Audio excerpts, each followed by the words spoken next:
Wabarakatuh.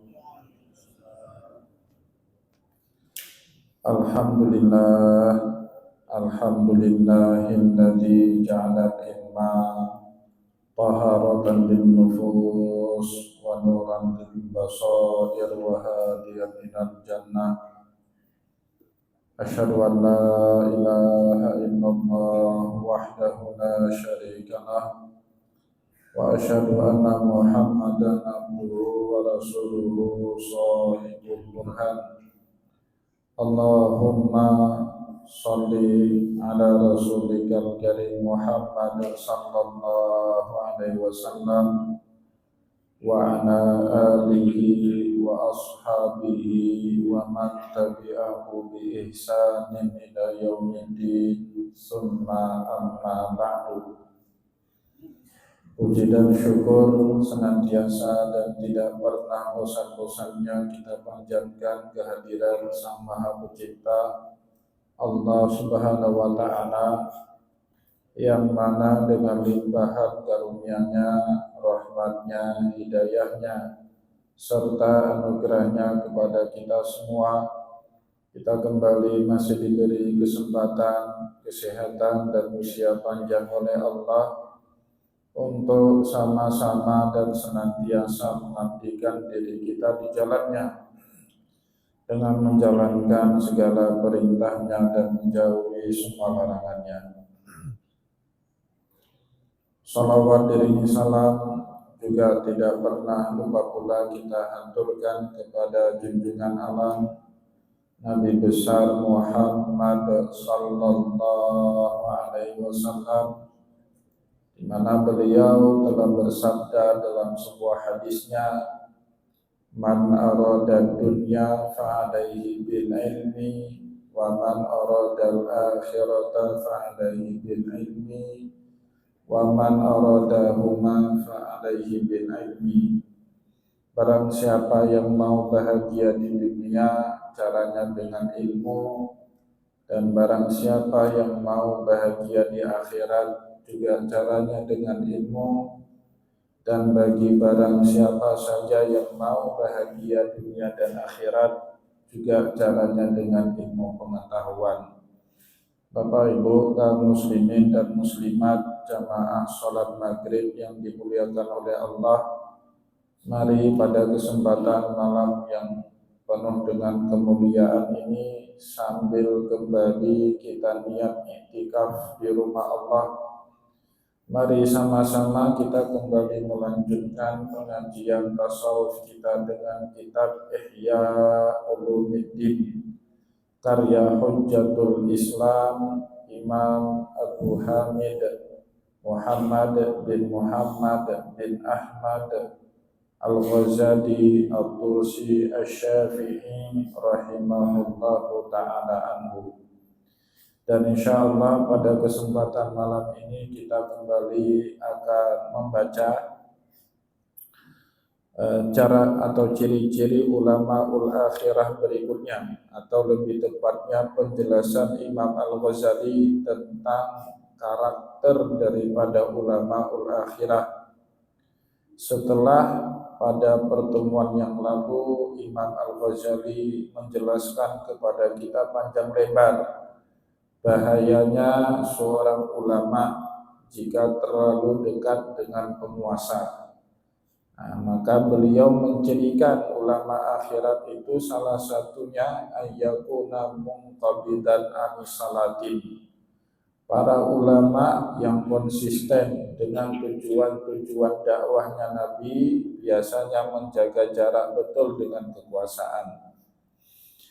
Maka Bapak Ibu yang dimuliakan oleh Allah, Imam Al-Ghazali bukan berarti melarang secara total para ulama itu dekat dengan penguasa. Ada bab-bab tertentu, ada hal-hal tertentu, bahkan seorang ulama itu bukan hanya boleh, tetapi juga hukumnya sudah wajib kalau dia mendekat, bahkan menerima fasilitas pemberian hadiah dari penguasa.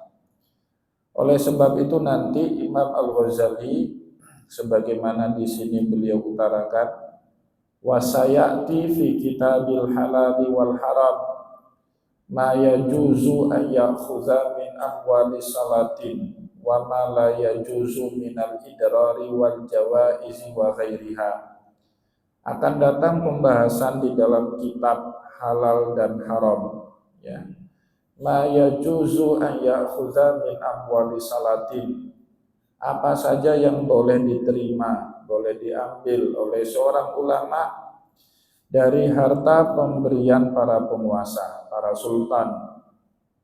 Ya, misalnya sultan memberikan hadiah kepada ulama yang kemudian tanpa ada syarat, uang itu untuk membangun sekolah, membangun pesantren, membangun masjid tanpa ada syarat, diberi cuma-cuma tanpa ada embel harus ini harus itu, yang bisa menggadaikan kepentingan dakwah ajaran agama Allah. Itu termasuk contoh-contoh bab di mana para ulama dibenarkan menerima pemberian para penguasa.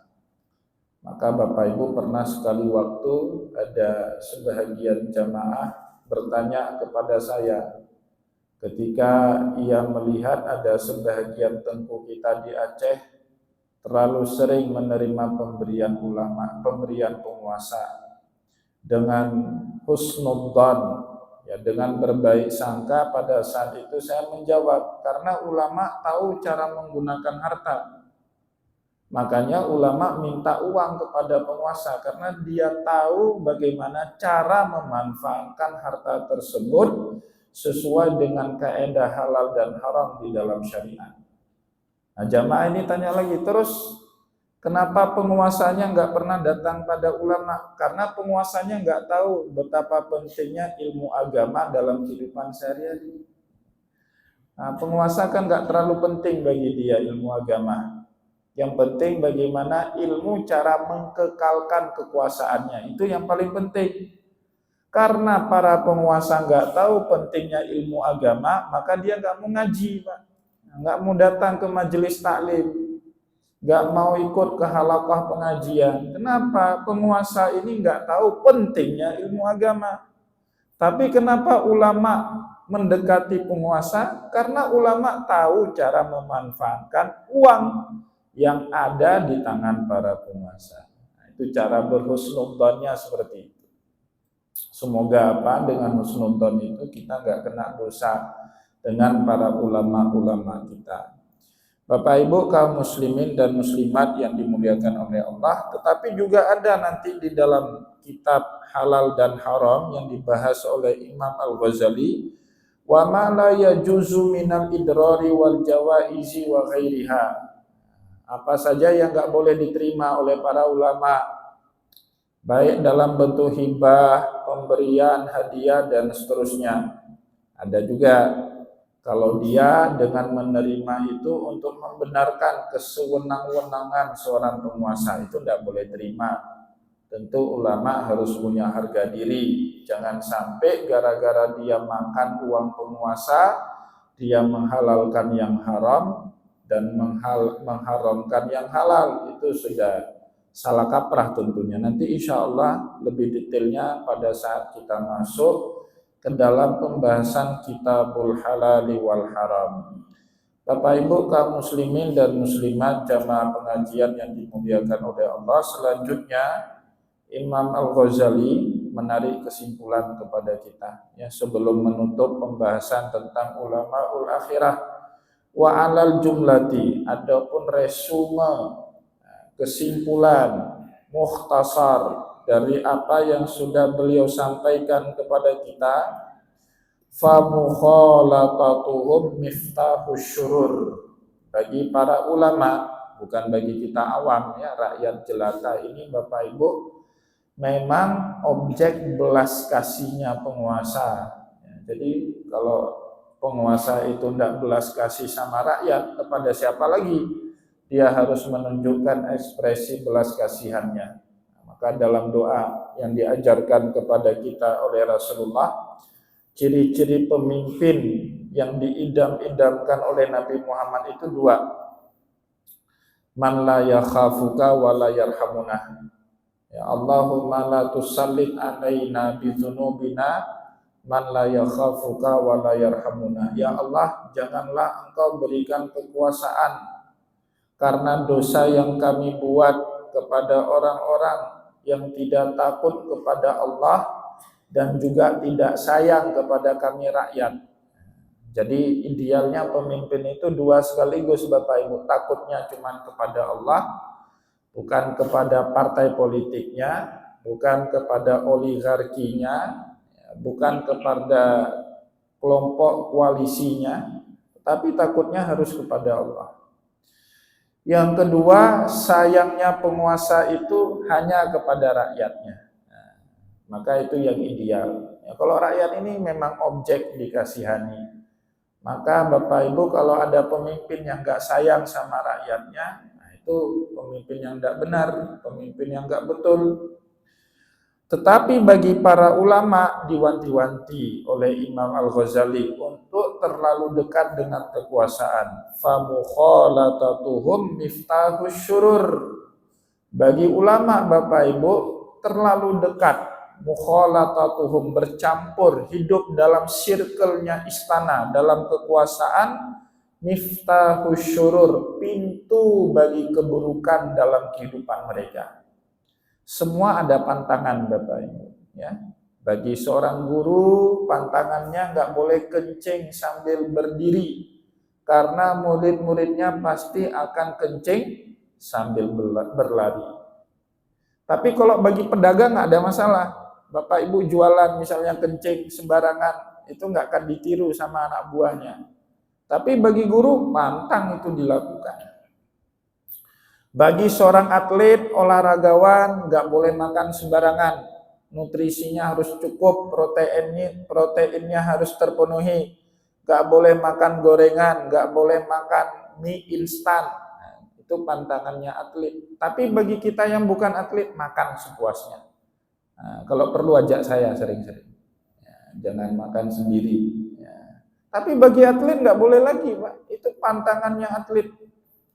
Ya, apalagi atlet profesional, hidupnya memang dari olahraga, dia dapat uang, menghasilkan uang, ada gaji, nah itu tidak boleh lagi makan sembarangan, makannya harus banyak pantangannya.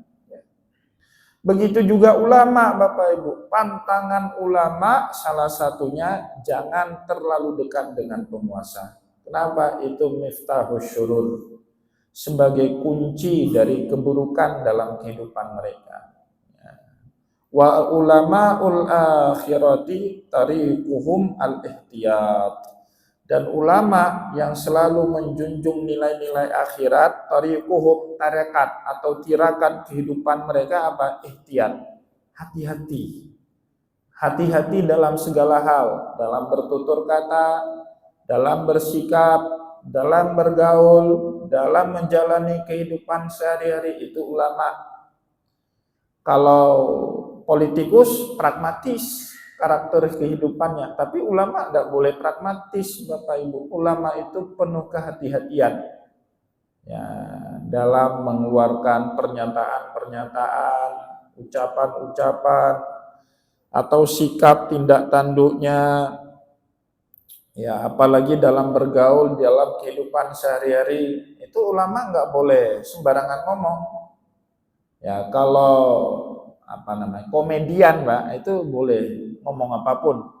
Karena puncak prestasi seorang komedian itu apa? Kalau orang lain tertawa. Nah, itu puncak prestasinya komedian.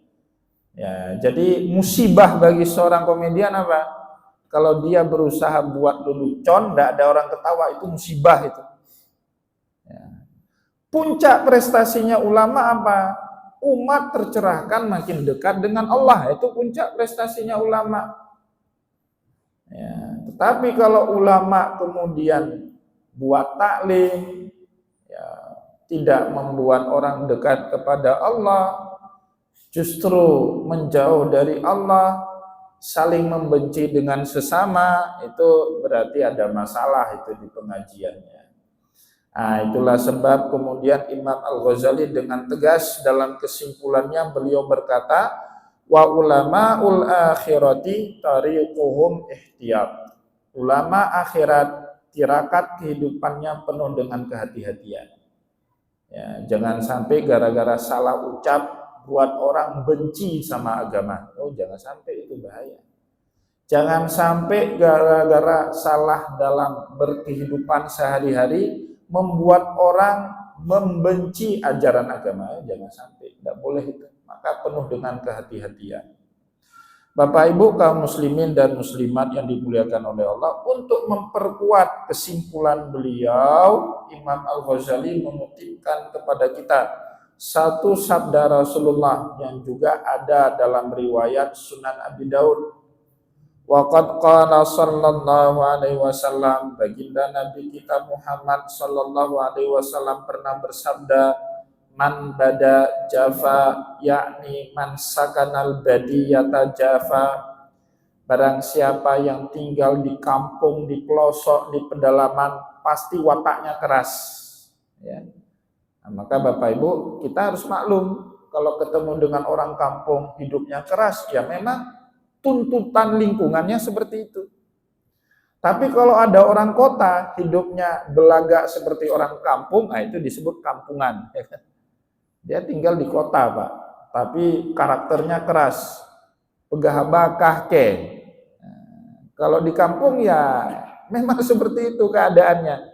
Kita terlalu sopan di kampung, Pak, sidro hanangen, anjut narit kahke hingga ge hanangen tanyo siro hana sote mengen, terlalu sopan. Maka kata Rasulullah di dalam hadis, man bada jafa, barang siapa yang hidup di pedalaman, di pelosok, pasti karakternya keras, wataknya keras. Wa manittaba as-saida ghafala, barang siapa yang rajin berburu atau memancing, ghafala, lalai. Jadi Bapak Ibu, pekerjaan membunuh waktu yang paling melelaikan apa itu? Tikawi. Tikawi. Saya dicerita panjang lebar, nanti Bapak Ibu kalau mau mentasehkan, tanya langsung sama Tengku Tamliha, Akhi Tamliha, yang rumahnya di Simpang Surabaya, abangnya Ustadz Iqbal Hasan. Beliau itu hobi mancing juga. Beliau cerita sama saya, Bapak Ibu, itu di sungai Simpang Surabaya itu, yang ada sungai itu, belakang rumah beliau itu banyak orang tikawi, mancing, anak-anak muda. Sebelum Tengku Tamliha ikut-ikutan dengan mancing sama mereka, azan duhur mereka di situ, azan asar juga masih di situ, nggak gerak, Pak. Sampai azan maghrib juga di situ. Wallahu alam sholat duhurnya, sholat asarnya di mana. Tapi alhamdulillah semenjak ada Tengku yang hobi mancing, jadi mereka terdakwahi, Pak, minimal terjaga sholat 5 waktunya. Setiap kali dengar azan, didakwahi sama Tengku Tamliha, ya tak sembayang leh. Dia sembayang tak preh lemkut, beta preh lemkut, tua preh sembayang. Didakwahi sama beliau. Betul kata Rasulullah, wa manittaba as-saida ghafala, barang siapa yang menuruti hobi memancingnya, dibuat lalailah dia. Ya, jadi memancing itu memang hobi yang paling membuat lalai, Bapak Ibu. Waman atas sultana uftutina, barang siapa yang rajin mendatangi penguasa, maka dia rentan kena fitnah, kena ujian. Pasti itu, Pak. Kemarin ada seorang penceramah muda, dulu ceramah, gaya ceramahnya seperti itu juga, tidak ada masalah, pakai bahasa selengekan. Kalau kata orang Jawa, selengekan, bahasa-bahasa pasaran, Pak, bahasa-bahasa cangkem elek, kata orang Jawa itu, bahasa-bahasa kotor. Tidak masalah, karena memang gaya dakwahnya seperti itu. Dakwah di diskotik, di jalan malam sama perempuan-perempuan kupu malam. Dan harus gitu dakwahnya dengan kelompok seperti itu, pakai cangkem elek, bahasa-bahasa kotor. Tapi karena yang bersangkutan sudah dekat dengan penguasa, kena fitnah, kena ujian. Karena dia nggak sadar status barunya yang juga sudah menjadi pejabat negara, kan itu masalahnya. Kalau dia pendakwah keliling, pendakwah asongan, Pak, pendakwah keliling, kan nggak ada masalah itu. Tapi ketika dia jadi pejabat negara, bermasalah. Ada orang, Pak, tokoh masyarakat, tokoh agama, dihormati. Tetapi punya hasrat politik, ingin mencalonkan diri, jadi wali kota, jadi bupati. Seluruh aib masa lalunya terbongkar semua. Yeah. Dulu nggak ada satupun orang yang tahu dia punya aib ini, punya aib itu. Tapi ketika mau nyalonkan diri jadi seorang bupati, jadi seorang wali kota, itu dicari terus, Pak, aib masa lalunya. Jadi Bapak Ibu yang nggak mau terbongkar rahasia masa jahiliyahnya, jangan sekali-kali dekat dengan politik. Nah, itulah doanya Imam Muhammad Abduh, mantan rektor Al-Azhar yang terkenal itu, Pak, Syekh Muhammad Abduh, itu pernah doanya aneh itu. A'udzubillahi min kalimati siyasati wa yasusu wa mansus, kata beliau. Saya berlindung kepada Allah dari kalimat politik, perpolitikan, dan orang-orang yang berpolitik. Kenapa? Karena beliau menyaksikan guru beliau punya guru namanya Jamaluddin Al-Afghani, itu gurunya Syekh Muhammad Abduh. Gara-gara berpolitik, Bapak Ibu, beliau menjadi exile, pelarian, cari suaka politik ke Perancis, melawan penguasa Mesir pada saat itu. Syekh Muhammad Abduh sampai ikut, harus meninggalkan keluarga, kampung halamannya, sampai Raja Mesir terakhir tumbang, Raja Al-Faruq, ya, Raja Mesir terakhir naik. Mesir berubah dari kerajaan menjadi republik. Presiden pertamanya Jamal Abdul Nasir. Semua pelarian politik itu diberikan amnesti, ya bahasa kita, pengampunan, balik ke Mesir semuanya. Salah satunya yang sempat balik Syekh Muhammad Abduh. Syekh Jamaluddin Al-Afghani meninggal dunia di negeri pelariannya. Kayak orang Aceh lah, banyak meninggal di Swedia, Pak, nggak balik-balik lagi ke Aceh. Tapi Syekh Jamaluddin Al-Afghani, Syekh Muhammad Abduh beruntung, saat diberikan amnesti beliau masih hidup, pulang ke Mesir. Setelah pulang ke Mesir nggak mau ikut dalam politik, digoda sama orang. Kadang-kadang orang ini grup tanya, Pak, bukan dia goda, bukan, nggak tulus, dia bilang, insya Allah kamu dukung. Dan orang kita kan gitu itu. Maka pada saat beliau didorong-dorong terus sama murid-muridnya, beliau berkata, A'udzubillah min kalimati siyasati wa yasusu wa mansus. Aku berlindung kepada Allah dari kalimat politik, perpolitikan, dan orang-orang yang berpolitik. Ya, betul kata Rasulullah. Waman atas sultana uftutina. Barang siapa yang terlalu dekat dengan kekuasaan, maka orang itu rentan mendapatkan fitnah, mendapatkan berbagai macam ujian. Bapak Ibu kaum muslimin dan muslimat jamaah pengajian yang dimuliakan oleh Allah, berikutnya Imam Al-Ghazali juga mengutipkan kepada kita sabda Rasulullah sallallahu alaihi wasallam yang lain. Wa qala sallallahu alaihi wasallam, sayakunu alaikum umara'u ta'rifuna minhum wa tankiruna. Akan datang di mana suatu masa sayakunu alaikum umara, kalian akan punya para pemimpin, ta'rifuna minhum wa tankiruna. Kalian ada yang mengikutinya, bahkan juga ada yang mengingkarinya. Nah, ini yang dimaksud pemimpin-pemimpin yang enggak benar, ya. Jadi pemimpin-pemimpin yang enggak benar itu tidak boleh kita ikuti. Minimal kita diam, Bapak Ibu. Kalau nggak sanggup kita bantah, ya kita diam, ya, supaya tidak terkena fitnahnya kepada kita. Maka kata Rasulullah, faman angkara faqad bari'a. Barang siapa yang mengingkari pemimpin-pemimpin yang sewenang-wenang itu, faqad bari'a, selamatlah dia, harga dirinya, agamanya. Yang penting kita ingkari. Ingkari itu tidak mesti dengan lisan, tidak mesti harus tulis dengan tulisan di opini, di surat kabar, atau juga nggak mesti turun ke jalan. Minimal kita ingkari dengan hati kita bilang ini nggak benar. Itu sudah cukup, Pak. Nah, yang paling penting jangan kita setujui. Minimal hati kita jangan kita setuju dengan kebijakan-kebijakan pemimpin yang nggak benar.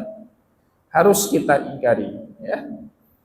Maka disebut oleh Rasulullah, faman ankara faqad bari'a, barang siapa yang mengingkari meskipun dengan hati kecilnya seorang pemimpin yang zalim, faqad bari'a, selamatlah harga diri dan agamanya. Waman karihahu faqad salima, apalagi kalau dia membenci sikap pemimpin yang sewenang-wenang, dia selamat, kata Rasulullah. Walakin man radiya wa taba'a aba'adahullahu ta'ala, barang siapa yang ridha, setuju, bahkan ngikut, menjadi penjilat bagi pemimpin-pemimpin yang sewenang-wenang, aba'adahullahu ta'ala, maka Allah Subhanahu wa ta'ala akan menjauhkan orang tersebut dari dirinya. Nauzubillah min zalik. Kalau Allah sudah menjauh dari kita, apalagi yang kita harapkan? Kita ini hidup karena Allah dan juga mati juga karena Allah. Ilahi anta maksudi waridhoka matlubi, itu kan yang kita ikrarkan tiap hari itu. Ilahi anta maksudi, ya Allah engkaulah maksud daripada hidupku, bukan penguasa yang zalim. Maksud kehidupan seorang muslim itu adalah Allah Subhanahu wa ta'ala. Waridhoka matlubi, ridho yang kita cari adalah ridhonya Allah Subhanahu wa ta'ala, ya. Atau dalam sholat kita baca doa iftitah, inna sholati wa nusuki wa mahyaya wa mamati lillahi rabbil alamin. Maka Bapak Ibu yang dimuliakan oleh Allah, para sahabat pun saat mendengar Rasulullah bersabda seperti itu, bertanya kemudian kepada Nabi, qila afala nuqatiluhum ya Rasulullah, apakah kelak kalau kami ketemu dengan pemimpin seperti itu boleh kami bunuh dia? Maka Nabi Muhammad sallallahu alaihi wasallam menjawab, qala la ma sallu, jangan kau bunuh selama mereka masih mengerjakan ibadah sholat. Kadang-kadang posisinya ulama dilematis, Pak. Dia tahu ini pemimpin zalim, sewenang-wenang. Tapi ada juga larangan dari Rasulullah untuk melawan atau membunuh pemimpin ini selama dia masih sholat. Maka yang dijalankan, peran yang diambil oleh para ulama itu peran minimalis akhirnya. Menjaga dia tetap sholat udah beres. Maka Bapak Ibu koruptor, ya, misalnya Bapak Ibu pejabat dulu pernah korupsi dana kantor, selama dia masih sholat, Pak, masih baik dia. Tapi kalau dia tidak sholat, lepaslah ikatan dia dengan Allah Subhanahu wa ta'ala. Tentu perbuatan korupsinya nggak baik. Tetapi ada sholat yang masih bisa mengontrol perbuatan jahatnya itu. Ya, yang parah kalau ada pemimpin, Pak, sudah korupsi, nepotisme, kolusi, sholat pun enggak, itu bahaya. Itu bahaya betul seorang pemimpin seperti itu.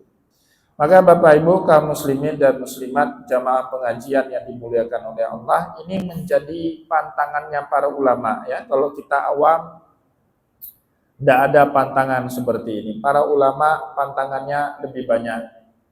Makin tinggi derajat kita, Pak, makin tinggi juga pantangan dalam kehidupan. Ya. Makin rendah derajat kehidupan kita, tidak ada pantangan. Orang awam, Pak, itu paling nyaman itu. Makan seenaknya boleh itu. Makan sambil angkat kaki seperti ini, orang awam boleh, Pak. Orang awam kalau kenduri duduk di atas kursi, kaki di atas seperti ini, boleh, Pak.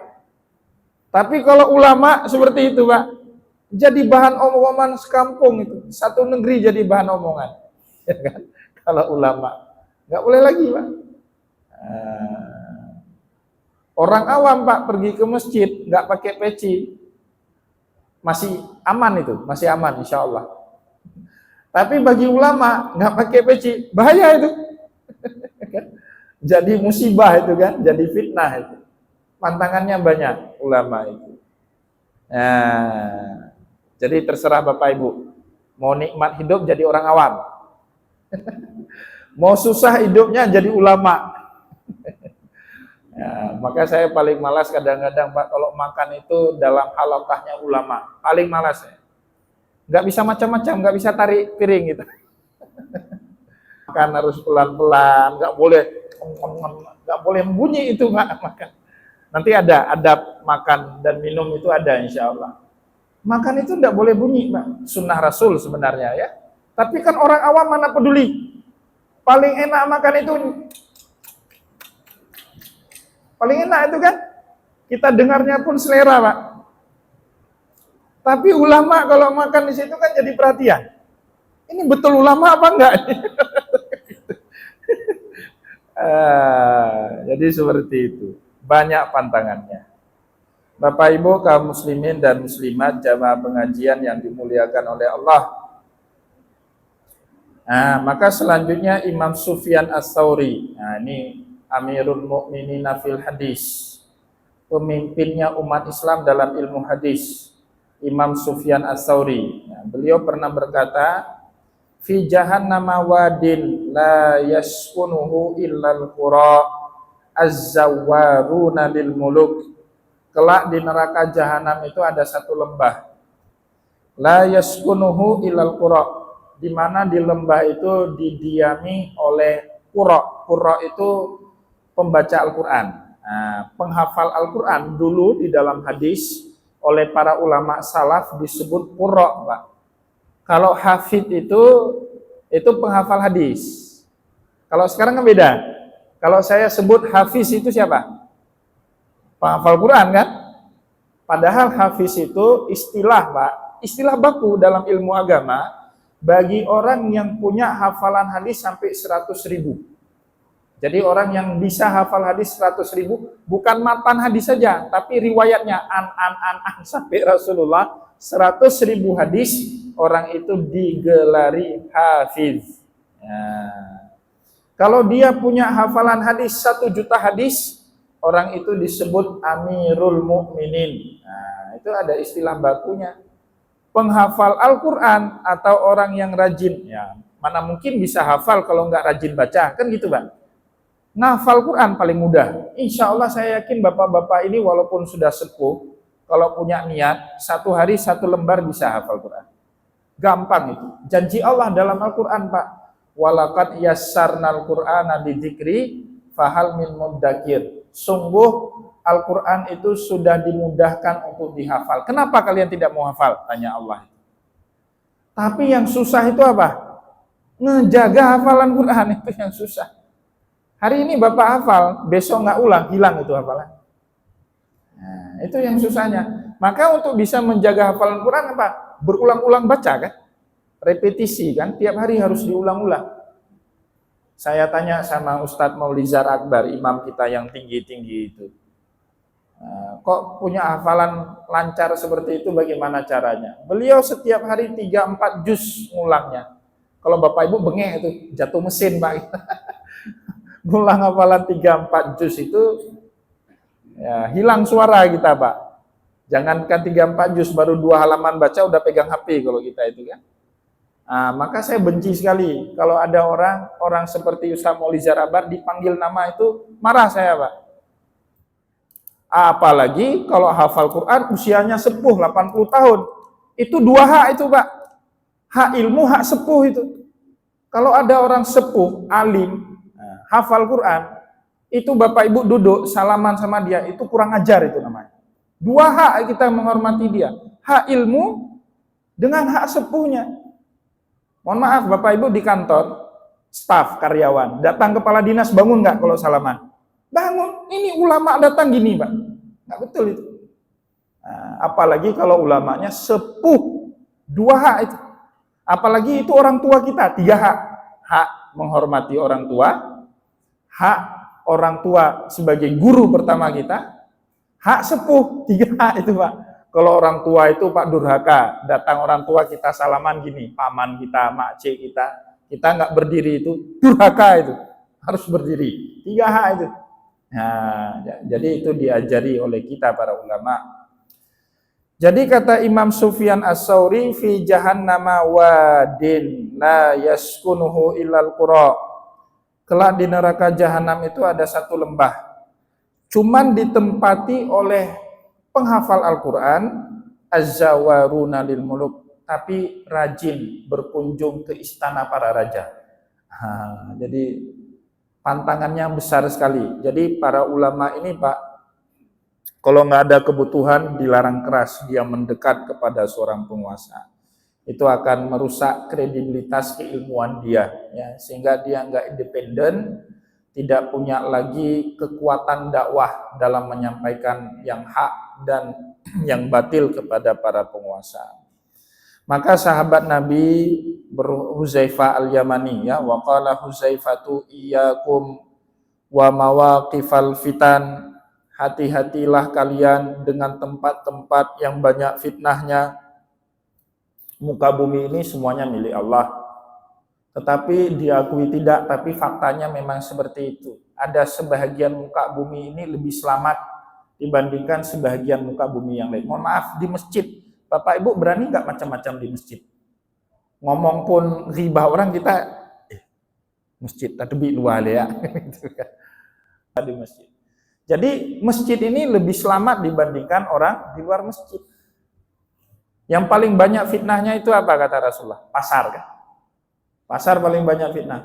Tapi hebatnya Islam, Pak, oleh Rasulullah, pasar itu dibuat bersebelahan dengan masjid. Pasar Madinah itu kan buatannya Rasulullah. Sampai hari ini di sekeliling Masjid Nabawi itu pasar semua. Di sekeliling Masjidil Haram itu pasar semua. Nah, itu mawaqiful fitan namanya, ya, tempat-tempat yang banyak fitnahnya. Salah satunya pasar. Nah, maka ulama itu kan nggak boleh terlalu sering di pasar. Nah, tapi Rasulullah kan jalan-jalan di pasar. Nah, itu beda lagi, Pak. Nabi Muhammad itu selain dia ulama, sudah pasti, nabi sudah pasti, tapi beliau juga punya fungsi sebagai kepala negara. Tugas kepala negara itu apa? Salah satunya menstabilkan harga, kan gitu. Rasulullah kalau nggak rajin ke pasar, mana tahu beliau harga gandum hari ini berapa, besok berapa. Sehingga gimana caranya menstabilkan harga itu. Nah, itu beda, kalau Rasulullah itu beda. Tapi para ulama itu iyyakum wa turukat, berlaku hadis Nabi itu. Iyyakum wa turukat, jangan terlalu sering kalian duduk. At-turukat itu di tempat-tempat yang dilalui oleh banyak orang. Nah, itu dilarang itu, ya. Misalnya terlalu lama di kedai kopi, kalau pagi pada subuh bolehlah. Pada subuh aja sampai jam 8 deadline-nya. Nah, kalau sudah lewat jam 8 udah offset. Kalau ulama duduk di kedai kopi dari pagi sampai duhur, itu bukan ulama itu, Pak. Gamcanto itu. Ya, bukan lagi ulama itu. Pesannya kopi pancung, duduknya dari habis subuh sampai duhur. Duhanya di mana? Syuruknya di mana itu? Apa dia nggak ngaji, apa dia nggak kerja, nggak ngurus santri, apa itu. Ya kan gitu. Maka Bapak Ibu kaum muslimin yang dimuliakan oleh Allah, ada yang namanya mawaqifal fitan, ya, tempat-tempat yang banyak fitnah. Ya, tetapi khusus di dalam hadis ini Imam Huzaifah al-Yamani, sahabat Rasulullah, menyebut qila wa mahia. Beliau bertanya kepada Rasulullah, apa itu yang Anda maksud dengan tempat-tempat fitnah? Salah satunya yang dijawab oleh Rasulullah, qala abwabul umara, pintu-pintunya istana. Itu fitnahnya banyak, Pak. Nah, maka Bapak Ibu pergi ke penguasa jangan terlalu banyak berharap. Nah, itu sudah diwanti-wanti sama Rasulullah. Ya, saya bantu. Kalau nggak dibantu jangan kecewa, Pak. Karena itulah fitnahnya penguasa. Ya, di depan kita dia nggak boleh bantah, tapi belum tentu dia kerjakan juga. Saya punya pengalaman, Pak, dulu waktu di tempat saya itu, nggak usah saya sebut namanya, itu saya diarahkan sama pimpinan saya itu, karena yang datang ke beliau kan banyak. Kalau saya tanda tangannya pakai tinta hitam, itu surat kau teruskan. Tapi kalau saya tanda tangannya pakai tinta biru, kau robek surat itu. Jadi belum tentu datang proposal ditanda tangan sama pimpinan kita itu langsung keluar duit, enggak, Pak. Kita perhatikan dulu, oh ini tintanya hitam, lanjutkan disposisi. Tapi kalau tintanya biru, sudah keluar tamunya, kita robek ke atasnya. Kenapa juga ditanda tangan? Untuk membahagiakan tamu pimpinan. Itu fitnah penguasa. Ya, kalau ulama enggak boleh gitu. Ya, kan beda pantangannya ulama dengan penguasa. Maka Bapak Ibu, kalau datang minta bantuan kepada penguasa, jangan terlalu banyak berharap. siap-siap kecewa, karena hakikat kekuasaan seperti itu kata Rasulullah sallallahu alaihi wasallam. Abwabul umara mawaqiful fitan, diantaranya pintu-pintunya para penguasa. Yadkhulu ahadukum alal amir fayusaddiquhu bil kizbi. Kebanyakan di antara kalian masuk bertemu dalam lingkaran para penguasa, fayusaddiquhu bil kizbi. Kalian benarkan semua meskipun yang dia ucapkan dusta. Seperti cerita kita kemarin, Pak, ada Raja Nero di Yunani, di Romawi dulu, Romawi kuno itu. Saking diktatornya dia, semua menteri-menteri dia itu pokoknya ngangguk semua. Nah, bahkan kalau istilah politik sekarang itu ada namanya, istilahnya ketawa karir, Pak. Ketawa karir itu tahu, Pak? Sebenarnya nggak lucu.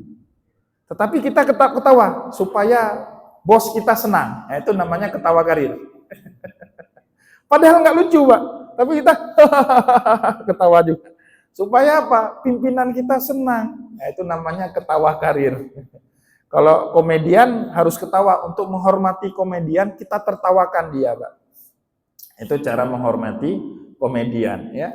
Nah, tapi ada sekarang politikus ketawa karir. Nah, nggak lucu tapi tetap harus ketawa. Ya, kalau Raja Nero, Pak, apa yang dia katakan benar semua. Sampai dia telanjang bulat pun ditanya sama menteri, saya ini pakaiannya gimana? Oh, bagus sekali, padahal telanjang bulat. Nah, akhirnya datang anak-anak kecil, baru dia bilang, ini raja kok telanjang bulat. Akhirnya yang jujur itu, yang lebih jujur, anak kecil dibandingkan para menteri, kan gitu. Nah, itu yang dimaksud sama Rasulullah, yadkhulu ahadukum alal amir fayusaddiquhu bil kizbi. Nah, fitnahnya para umara itu, kita membenarkan apapun yang dia ucapkan, padahal yang dia ucapkan itu dusta, tidak benar, ya. Wa yaqulu fihi ma laysa fihi. Kadang-kadang dia ucapkan apapun sesuka hatinya, padahal enggak seperti itu sebenarnya. Nah, tapi enggak ada pilihan, karena kita cari ridhonya amir, ya restunya amir, ya apapun yang dia katakan harus kita benarkan ucapannya. Itu jadi fitnah tersendiri. Bapak Ibu kaum muslimin dan muslimat jamaah pengajian yang dimuliakan oleh Allah, insyaallah akan kita lanjutkan kembali pengajian kita pada pertemuan yang akan datang. Semoga ada manfaatnya apa yang telah kita sampaikan pada kesempatan malam ini, dan semoga menjadi ilmu, ya, bagi kita untuk bisa meningkatkan kualitas kehidupan kita, ya, meniru Rasulullah, mengikuti ilmu-ilmunya para ulama, ya, mengikuti Rasulullah melalui ilmu-ilmu para ulama kita. Semoga ada manfaatnya. Saya mohon maaf jika ada yang tidak berkenan. Wallahu muwaffiq ila aqwamit thariq. Wa nasrun minallah fatun karim. Wassalamualaikum warahmatullahi wabarakatuh.